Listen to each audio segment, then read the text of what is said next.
Hi, I'm Mark, producer of Roundtable, the TV series born here in New York City at the legendary Manhattan Neighborhood Network Studios. The exchange of ideas is important, and that is why we bring to you the following presentation. Please watch.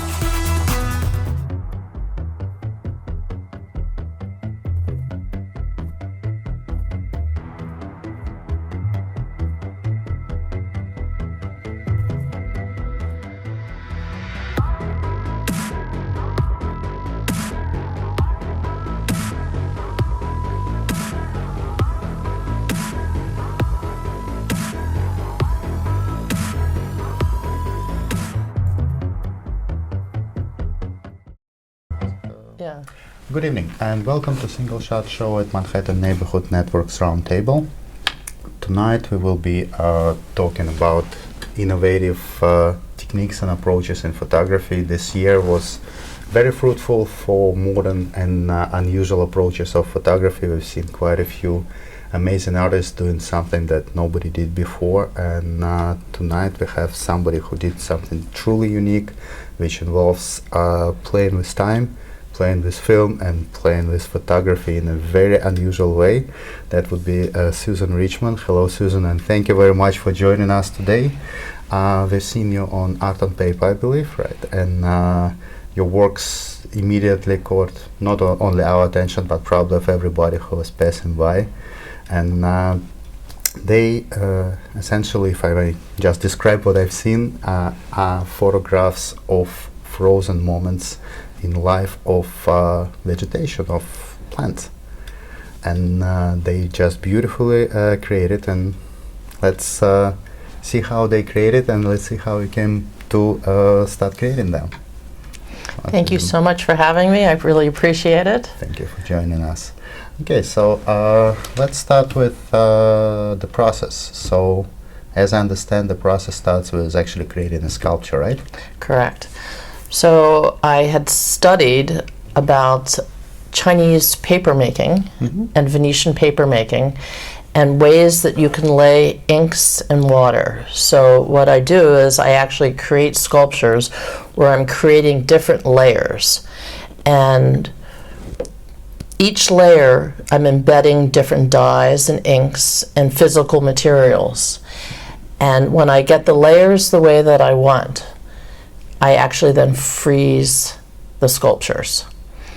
And after I pull them out of the freezer, I then melt away to reveal different layers and different shapes and forms, and melt the edges and melt through. And sometimes I'll then create an additional layer on top of that as well. And when I finally get the sculpture how I want, then it's very simply photographed on a light box. So the photography aspect of it is pretty straightforward, but it's the creating the sculptures and the different layers. And what I'll do is once they're on the light box, I'll actually melt away, shoot it again, melt away, shoot it again. So each stage is photographed until it becomes so thin that it just breaks and melts away. So the sculpture totally disappears, and the only thing that remains is what's in my camera. Well, that's extremely philosophical project, and from our previous conversation I didn't quite get the part of it that actually you're photographing the process of it being melted away, not just one static moment. So in a way it's a form of a movie as well. I don't really show the different stages. I'll pick the stage choose that the one that right. you find most interesting. Right, because often when I get it perfectly thinned in the way that I love, it actually will break even before I photograph it. So sometimes I have to shoot it in earlier stages just to make sure. Oh, so did it ever happen that you came up with several results from one of those processes and you actually wanted to display a few of them, or you was Not yet. I usually always have one favorite still, but I know that it's impossible to answer this question, but we can still try. So what are parameters by which you're choosing? I think it's just gut and instinct, and I try to find something that is realistic enough that you can relate to it, but abstract enough that you don't relate that much. So if it's too clear what it is, then I don't like it. And if it's too obscure, then I don't like it as much.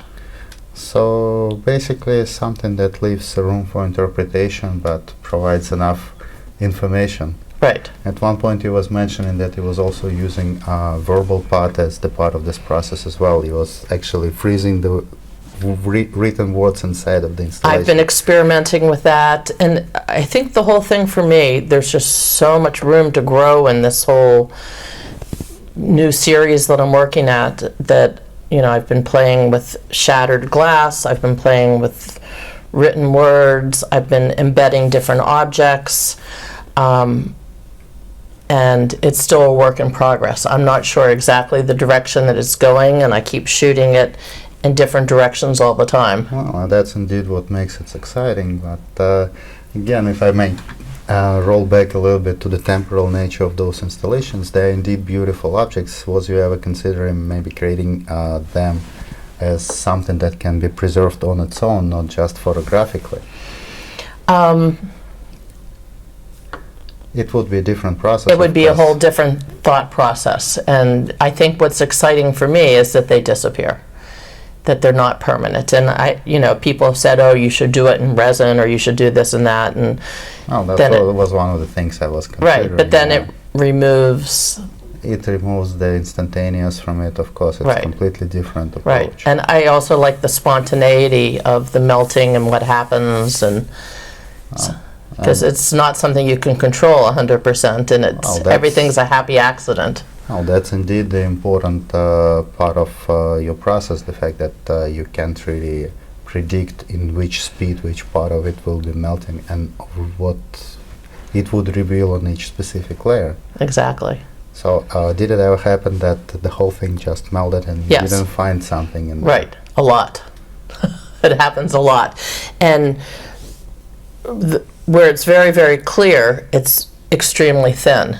So often what happens, literally, it shatters in my hand, even before I can photograph it. So that's really disappointing, but that happens frequently. Oh. So it's a fine line between a physical object that I can photograph and one that is just shattered on the light box. Well, probably another part of the process is the actual properties. You freeze in the water as the main part of it, right? Well, I'm adding chemicals to the water, which makes it thick and viscous and allows the dyes and the materials to kind of stay in position. Oh. Probably depending on those chemicals, the reflective properties of water will be changing as well. So they will be responding differently to light, they will be reflecting it differently as well. Right.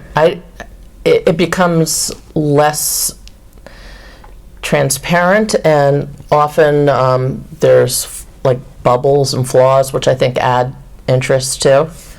Oh, that's definitely part of the beauty of those objects. And so as I understand, you came to this process through the whole evolution, and you started in quite an unexpected point, which had nothing to do with freezing anything, or even doing it in a studio environment. Right. So would you like to tell me a little bit about this? I was working and breaking into buildings that a lot of people like to do, and there's a whole genre called ruin porn. But I wanted to approach it in a different way. I thought there were so many people doing that, but it's so much fun to do. How can I approach it differently? So I was breaking into buildings all around 3-4 hours of New York City with rolls of Mylar and funhouse mirrors. And I was crawling into the buildings with huge light stands and huge mirrors and setting up, shooting the reflection of what I was seeing. And the mirrors would move and the Mylar would move and shake, so the images would be only there for a second or two. And I was talking about the temporary nature of the buildings that I was in. And because of that, I became very interested in this whole ephemeral, transitory, temporary nature of things. that whole series was actually exhibited at the International Center of Photography in 2015, part of their education series, because that's where I work. And so after that series, I wanted to pursue this whole temporary nature of things, which led me to think about ice. It did. And how temporary, and you can make these very beautiful things. So I started adding dyes to water and breaking apart and fracking it, reforming it, fracking it, and creating sculptures just as solid abstractions. So I did that series in 2016 and started then thinking of ways to expand that by adding the chemicals and embedding it, and the chemicals allowed me to control it a little more, and then embedding different objects that we all have been reading about global warming and the temporary nature of our environment. So I started walking I live in the suburbs, and walking around my neighborhood and finding different objects that I could embed. And that's how that series has expanded and continued. We'll talk about it after the break, so let's just take a little.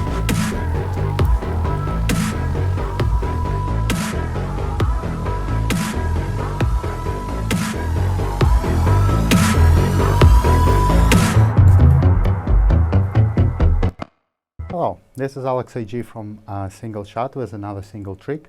Tonight I want to tell you a little bit about post-production. There is one feature in Photoshop and many other photo editing programs that being used scarcely. That's channels. And there is only one reason why it is so. Nobody understands what it is for. Well, not nobody, but a lot of people don't. So when you see an image just like this, you are getting a channel that. And that's very counterintuitive, because you actually supposed to be seeing this.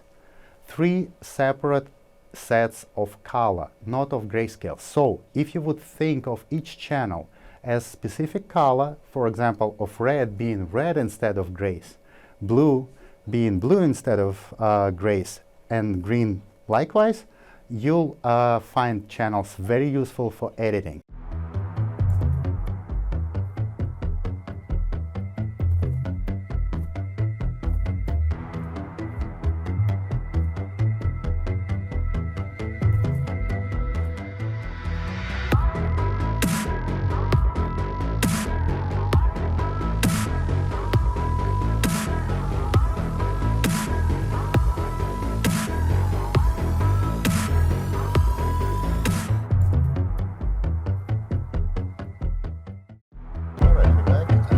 We was talking about the evolution of your process, and we stopped at the moment when from series which was more of abstract imagery, it started to be more concrete, including the objects of real world and the installations. Yes, that was the next evolution of the series, that I was picking up objects in my neighborhood, and then March 2nd last year, we had a traumatic thing happen. A giant tree came down. Luckily nobody was hurt, but it revealed all these beautiful root systems. Oh, it did. So I started then shooting different root systems in the same process, in the same manner. So I was able to evolve the series in 2 different directions. One, that I was picking up different beautiful things that I found on walks, and then I'm still shooting root systems, which I find really fascinating. They're beautiful. They're very hard to photograph because sometimes they don't look like much, but when you get it right, it's very satisfying. Oh, absolutely. Roots are actually one of the most complex things visually nature creates. Very Right. similar to our neural system, if you would. Well, that's it, and they all communicate underground, different trees to each other, and they share Heard about it, yes. different nutrients, and there's a whole bunch of studies shown that it's a very sophisticated process. So, Indeed. So right now, this series you're working on is separated with vegetation we can see on the ground and vegetation that is actually hidden. right. But if I may come back a little bit to what we was talking about before, you was also including words. It's part of this new series, or it was in the previous one? Say that again. You was including words. The Words. actual written word. Well, I'm playing with that. I haven't exhibited or produced any of the work with the words yet, Uh-huh. but it is something that I'm playing with because, I think the combination of visual images and words are very powerful, and Indeed. they can either contrast or add to your thought. Indeed. So, but I'm still working that whole process out because you don't want it to be so obvious. With words, it's much harder not to be obvious, Right. because it's exactly written what you mean Right. anyway. But it's actually very interesting that at this day and age you decided to take something like this project, this direction. Sorry, we actually experiencing visual art starting to depend on written word a lot. So if it's included in the art itself, it's in a way sign of times. Well, I also think that my background was in advertising, so that contributes to that as well. Oh, indeed. If that's what you was experiencing for quite a while, you definitely have words that explaining what this imagery is trying to say. But social media, in a way, is based on the same principles as advertising, and the modern development of art does depend on social media in many ways. And indeed, you expected to say something about your work besides just showing work, and if it's part of it, it makes it in a way easier, but also a little bit more complicated. So Right. I would be actually very interested to see what will come out of this direction. But let's talk a little bit about the actual philosophical part of what you're doing. As I understand, the main reason why this process is working for you exactly this way is because you're talking about temporal nature of the world, right? Yeah, the temporal nature of the world, the temporal nature of the images, and I started shooting them in round forms because I felt that it actually took you to another world. It gave you an opportunity to look into another space, whether some people look at it as through a microscope or some people look at it through a telescope, but where we are now is obviously full of problems, and if I can let people escape to somewhere else, I thought that was an interesting. So it's in a way, it's a window. It is. And window that appears and disappears. Correct. Interesting. And so what you intend actually to show in those worlds? What you telling with this process where the object exists only for the brief moment and then only preserved as a memory of this object created by you? I love that it's vague and that it leaves people to interpret things how they want. Most people think of it as a beautiful space to be. I think that the objects that are in there aren't controversial or scary, so maybe it's very inviting. It is indeed. It's a beautiful world out there behind this frozen window, I can tell you that. So, and I think, it allows a little escapism, which we all need right now. In a way. Well, I don't know about need for escapism, but at least need for a dream, need to see that there is something out there outside of our mobile device or our everyday course, that's for sure, and there is nothing that shows it better than nature, indeed. And that actually brings me to something I was asking you before about including man-made objects into those works, that would be taking it in probably a completely different direction if you would choose to do it at one point. You brought it up to me before we had the interview, and I haven't really thought about that much, but what I'm doing is so wide open that really it can go in so many directions. Indeed. But I feel at this point I haven't fully explored the direction that I'm in. Absolutely. And so I want to continue working with nature, and I'd love to resolve using the words. And another direction besides the nature and the roots, which are also nature, I've been working with shattered glass and reforming the pieces of glass, and in a way that just makes it much more abstract and more interesting. So I'm very busy trying to resolve all these issues. So the shattered glass is also part of the new series, or it wasn't the more abstract? It's part of the new series. I met somebody who actually designed perfume bottles, who gave me a lot of reject perfume bottles. I see. And I thought, well, what can I do with them? So basically, I broke them apart, and I'm making sculptures in the same technique as the nature, but with the glass. And I'm adding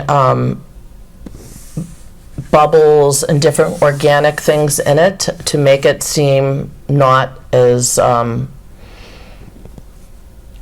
bring it back to nature a little bit. But it becomes a much more purely abstract with hard edges in a different way than the nature. So it's contrasting it, but it's also complementing it. Well, indeed, it should be, and I'm not sure if I've seen one of the works with shattered glass in this exhibition, but I would be really curious to see how those look, basically large size printed. They were exhibited recently on giant light boxes, which was actually really interesting. Probably a very complimentary way of displaying your works. Yeah, it was because I'm shooting them on light boxes. I thought it was funny to display them on light boxes. It's kind of full circle. No, absolutely, and because of different reflective properties of water and glass, that definitely should be working pretty good. All right, so we already approached our second break. Let's take it and continue after we will be out.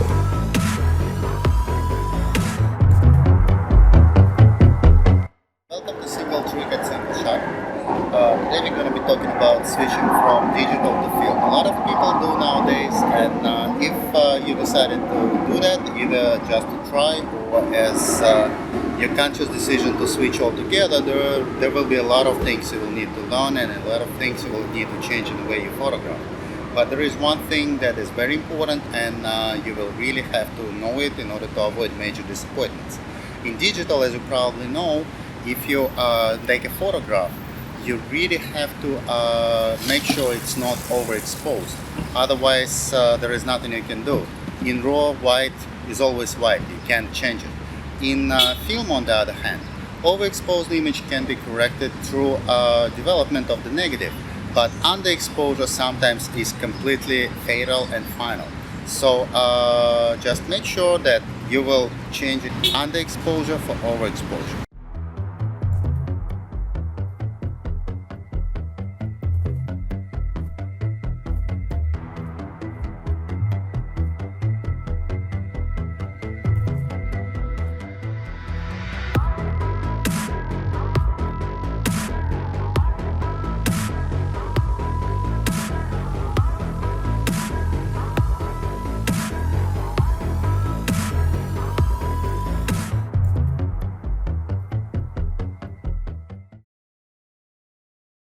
Alrighty, we're back. So we have only a few minutes left, and I wanted to touch one important part of your process. As I understand, you working with film cameras, not with digital ones, and it indeed part of the beauty of the final result. You mentioned in the beginning that the photographic part is the simple part of the whole process, but I would beg the difference, because your works, at least in their final printed form, they have this softness, this sense of natural that probably more associated with film than with even best digital cameras. Well, I started as a photographer a long time ago and only had shot film. And when the whole revolution of the digital camera came about, I resisted. And even though I know it and I teach it, I still prefer film. I think the quality that you can get shooting film, it's just beautiful, and new digital cameras they shoot beautifully and create beautiful images, but there's a quality to the film that I think is unique to it. And I shoot with an old Hasselblad. Okay, that explains a lot. Go That on. is about 30 years old, and I had retired it for almost 15 years, pulled it out of its case, and it was perfect. It didn't need to have anything done to it, no calibration. It is like the best made camera ever. I love it. And No argument there. so I'm shooting 2¼ film and with my Hasselblad, and then I scan the images on a Hasselblad scanner and I print them digitally. So it's really a kind of hybrid form.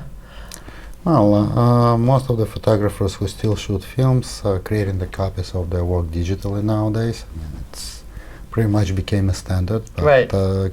Continuing to be loyal to film probably takes owning and knowing how to use a medium format camera. It's definitely much more of a commitment than, what we always talk about is that digital images are so disposable. So when you're shooting film, you're spending the time developing it, and if you have only 12 images on a roll, you're much more careful about what you choose to shoot. Well, that's especially interesting in your process where you have every second you have a new imagery. Right. Well, that's indeed a beautiful process and beautiful works. Thank you Thank so you very much. much for joining us today and I talking really about enjoyed it. I'm really looking forward for this series with the words. Okay. I'm really wondering how it will come out. I am too, and I promise to share them with you. Thank you. Thank you so much. Thank you.